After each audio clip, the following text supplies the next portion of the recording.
പ്രധാന പാതയിൽ അപകടക്കെണിയായി കുഴികൾ. അധികൃതർക്ക് മിണ്ടാട്ടമില്ല.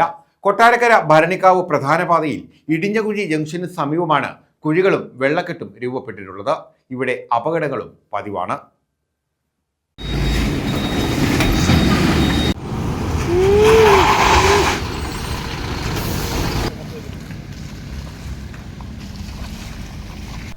പ്രധാന റോഡിൽ വേഗതയിലെത്തുന്ന വാഹനങ്ങൾ അടുത്തു വരുമ്പോഴാണ് വെള്ളക്കെട്ടും കുഴികളും കാണുന്നത്.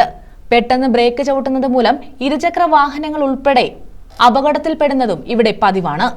നിരവധി തവണ ഇതിന് പരിഹാരം കാണണമെന്നാവശ്യപ്പെട്ട് അധികൃതർക്ക് പരാതി നൽകിയിട്ടും യാതൊരു നടപടിയും ഉണ്ടായിട്ടില്ലെന്ന് നാട്ടുകാർ പറയുന്നു.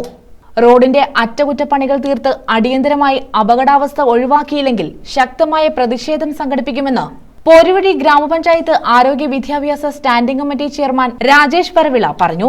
സിനിമാപ്പറമ്പ് മുതൽ കൊട്ടാരക്കര റോഡാണ് ഈ കാണുന്നത്. സിനിമാപ്പറമ്പ് മുതൽ കൊളിക്കൽ വരെയുള്ള എൻ്റെ വാർഡിൽ കൂടെ കടന്നു പോകുന്ന ഈ ഭാഗമാണിത്. ഇത് ഇടിഞ്ഞകുഴി ജംഗ്ഷൻ, അതായത് ആനയിരിക്കണം. ഇവിടെ ഉണ്ടായിട്ടുള്ള രൂക്ഷമായ ഒരു കുഴിയാണ് മെയിൻ റോഡിൽ. ഇവിടെ കഴിഞ്ഞ ഒരാഴ്ചക്കകത്ത് 7-8 അപകടങ്ങൾ ഇവിടെ ഉണ്ടായിട്ടുണ്ട്.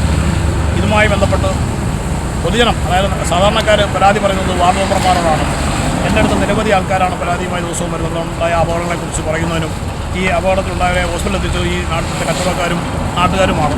ഇതുമായി ബന്ധപ്പെട്ട് PWയുടെ ഉദ്യോഗസ്ഥരെ സമീപിച്ചപ്പോഴാണ് ഇത് KRFയുടെ പദ്ധതിയിൽപ്പെട്ട റോഡാണെന്നും അതിൻ്റെ ഉത്തരവാദപ്പെട്ട ആളുകളെ നമ്പർ തരികയും ഞാൻ അവരെ വിളിച്ച് വിവരങ്ങൾ ബോധ്യപ്പെടുത്തിയിട്ടുള്ളതാണ്.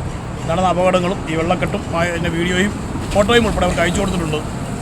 പക്ഷേ ഇതുവരെ ഒരു പ്രവർത്തനവും ഒരു നടപടിയും ആരുടെയും ഭാഗത്തുനിന്ന് ഉണ്ടായിട്ടില്ല. News bureau, Sasthamkotta.